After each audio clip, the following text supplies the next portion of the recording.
Adiala jail میں بھائی سے ملاقات کے بعد علیمہ خانم نے کہا حکومت کی نیت بات چیت کی نہیں لگ رہی، 2 مطالبات پر مذاکرات کا آغاز ہو گیا تو پیسے نہ بھیجنے کی کال واپس لے لیں گے۔ آئی سی سی چیمپئنز ٹرافی کا ممکنہ شیڈیول سامنے آ گیا۔ ایونٹ کا آغاز 19 فروری 2025 سے ہوگا۔ ذرائع کا کہنا ہے پاک بھارت ٹاکرا 23 فروری کو نیوٹرل وینیو پر ہوگا۔ ایونٹ کا پہلا میچ پاکستان اور نیوزی لینڈ کے درمیان کراچی میں کھیلا جائے گا۔ پاکستان 27 فروری کو راولپنڈی میں بنگلہ دیش سے کھیلے گا۔ بھارت سیمی فائنل میں پہنچا تو 4 میچ کو پہلا knock out match neutral venue پر ہوگا۔ دوسرا سیمی فائنل 5 مارچ کو لاہور میں کھیلا جائے گا۔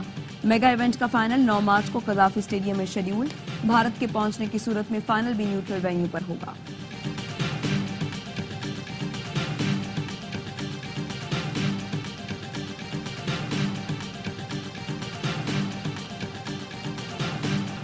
امید ہے چیمپئنز ٹرافی میں نیوٹرل وینیو کا فیصلہ آج ہو جائے گا۔ چیئرمین پی سی بی کہتے ہیں کراچی والوں کو خوشخبری ملے گی، شہر میں بڑا ایونٹ ہوگا۔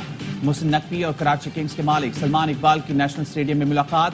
محسن نقوی نے سلمان اقبال کو ترقیاتی کاموں کے بارے میں بتایا۔ میڈیا سے گفتگو میں چیئرمین پی سی بی نے کہا 15 جنوری تک نیشنل اسٹیڈیم کا کام مکمل کر لیا جائے گا۔ کراچی کا پروجیکٹ لاہور سے زیادہ تیز مکمل کیا جا رہا ہے۔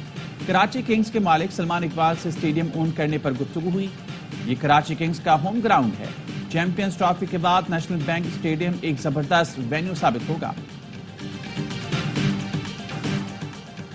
بھرپور کوشش ہے عوام کو سستے داموں چینی کی فراہمی یقینی بنائی جائے۔ چینی کے سٹاک کی باقاعدہ نگرانی کی جائے تاکہ سپلائی چین متاثر نہ ہو۔ وزیراعظم شہباز شریف کی محصولات میں بہتری کے اقدامات سے متعلق اجلاس میں گفتگو۔ کہا شوگر انڈسٹری میں ویڈیو انالیٹکس کی تنصیب کے بعد وصولی میں بہتری آئے گی۔ چینی ذخیرہ اندوزی کا خاتمہ اور قیمتوں میں توازن قائم کرنے میں مدد ملے گی۔ ٹیکس چوری اور کم ٹیکس دینے والی شوگر ملوں کے خلاف سخت اور بلا امتیاز کارروائی کی ہدایت۔ ایف بی آر کی ڈیجیٹلائزیشن سے قومی خزانے کو اربوں کا فائدہ پہنچے گا۔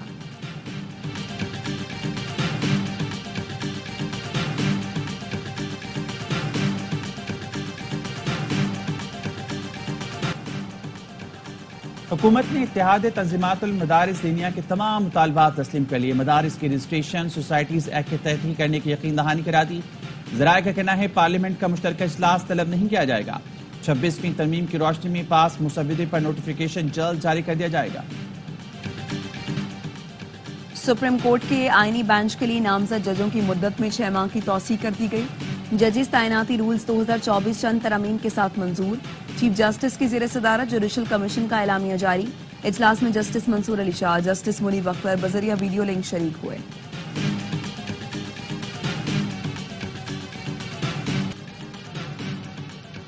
جوڈیشل کمیشن اجلاس سے پہلے جسٹس منصور علی شاہ کا ایک اور خط۔ سیکرٹری جوڈیشل کمیشن کے نام خط میں لکھا آئینی بینچ میں کتنے ججز ہوں اس کا میکانزم بنانا ضروری ہے۔ خفیہ ادارے کو کردار دیا گیا تو اس کا غلط استعمال ہو سکتا ہے۔ جوڈیشل کمیشن میں پہلے ہی اکثریت ایگزیکٹو کی ہے۔ پہلے فل کوڈ بنا کر 26ویں ترمیم کا جائزہ لینا چاہیے۔ جج آئین کی حفاظت اور اس کا دفاع کرنے کا حلف دیتا ہے۔ گورنر خیبر پختونخوا فیصل کریم کنڈی نے 9 مئی کے مجرموں کو سزا احسن اقدام قرار دے دیا۔ کہا پوری قوم کو ان سزاؤں کا انتظار تھا۔ ملک میں سزا اور جزا کا نظام ہوگا تو ملک ٹھیک ہوگا۔ مجرموں کو سزائیں نہ ملتی تو مستقبل میں اور بھی حملے ہوتے۔ یہ نہیں ہو سکتا کہ غصہ آ جائے تو جی ایچ کیو پر حملہ کر دیا جائے۔ گورنر سندھ کامران ٹیسوری نے کہا کہ آج 9 مئی کے کرداروں کو سزا ملی۔ ان لوگوں کو سزائیں میں ان کا ہاتھ ہے جنہوں نے ان کو آگے کر کے ہاتھ پیچھے کر لیا۔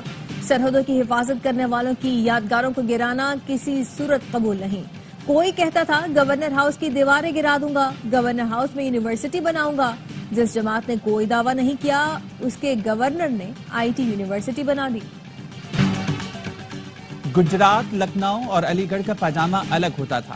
کراچی میں سب کا پاجامہ ایک جیسا ہو گیا۔ فاروق ستار نے پاجاموں کا فرق بتا دیا۔ خالد مقبول نے لقمہ دیا، پاجامے کو چھوڑیں سب جامع میں رہیں تو بہتر ہے۔ کہا ہم پاکستان بننے سے پہلے کے پاکستانی ہیں، ہم آپ کو تسلیم کرتے ہیں، آپ ہمیں تسلیم کریں۔ کراچی دشمنی بند کرو، پانی دو، پانی دو۔ پانی سے محروم کراچی والے مشتعل۔ جماعت اسلامی کے تحت شہر کے 15 مقامات پر احتجاج کے دوران شہری بے قابو۔ مظاہرین نے حسن اسکوائر سے گزرنے والے واٹر ٹینکر کے وال کھول دیے، ہزاروں لیٹر پانی سڑک پر بہا دیا۔ شہریوں کا کہنا تھا ہمیں پانی نہیں ملتا تو ہم بھی ٹینکروں کو نہیں دیں گے۔ احتجاج کے باعث پرانی سبزی منڈی عیسیٰ نگری اسٹیڈیم روڈ پر بدترین ٹریفک جام۔ حسن اسکوائر سے نیپا جانے والی سڑک پر بھی گاڑیوں کی قطاریں لگ گئیں۔ امیر جماعت اسلامی کراچی منم ظفر خان نے مظاہرین سے خطاب میں کہا کہ 15 روز سے شہری اذیت میں ہیں۔ 84 انچ لائن کو نااہلی سے توڑا گیا، پہلے ٹھیک اور پھر خراب ہو گئی۔ نلکوں میں پانی نہیں دیتے لیکن ٹینکروں میں مل رہا ہے۔ 12 ارب روپے کا پانی فروخت کیا گیا۔ کراچی کا انفراسٹرکچر تباہ کر دیا گیا، یہ سیوریج کا کام بھی نہیں کر سکتے۔ کراچی میں دکھی تھی مزاحمت پر ایک اور شہری قتل۔ لواحقین کا کہنا ہے کہ 35 سالہ جمال خان چھینتے ہوئے قتل کیا گیا۔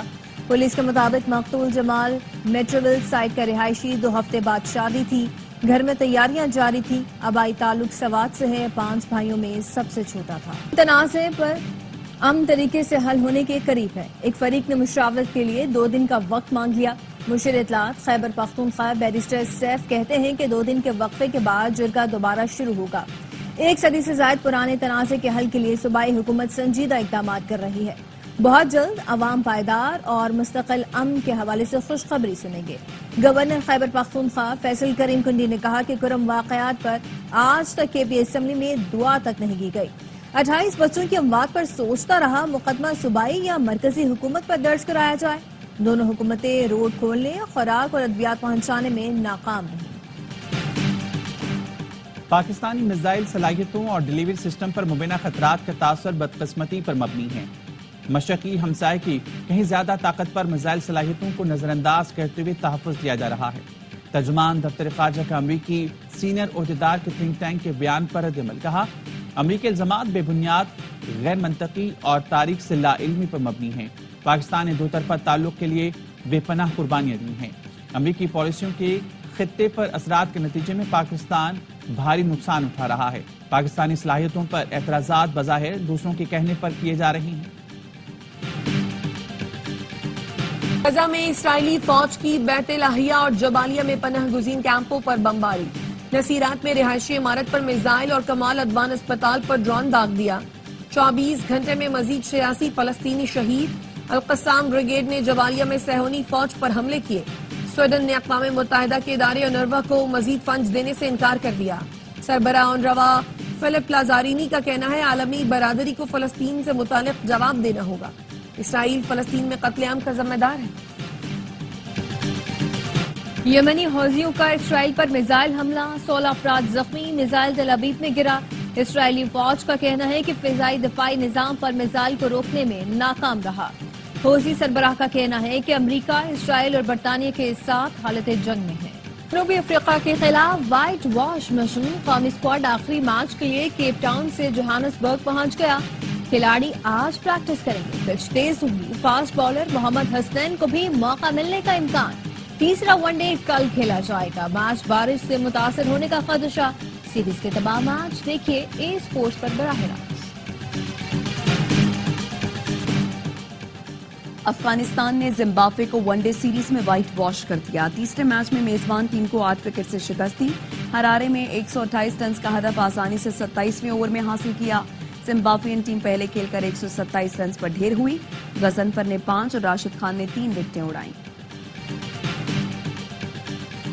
اور ہب ریلی کراس کے دوسرے ایڈیشن کا میلہ آج سے شروع ہوگا۔ تیاریاں مکمل۔ D H S C T Karachi میں ہونے والی ریس کے لیے 2 کلومیٹر کا ٹریک تیار، 50 سے زائد drivers in action. Hub rally autocross میں پہلی بار الیکٹرک کار کی کیٹیگری متعارف، خواتین بھی ریس میں حصہ لیں گی۔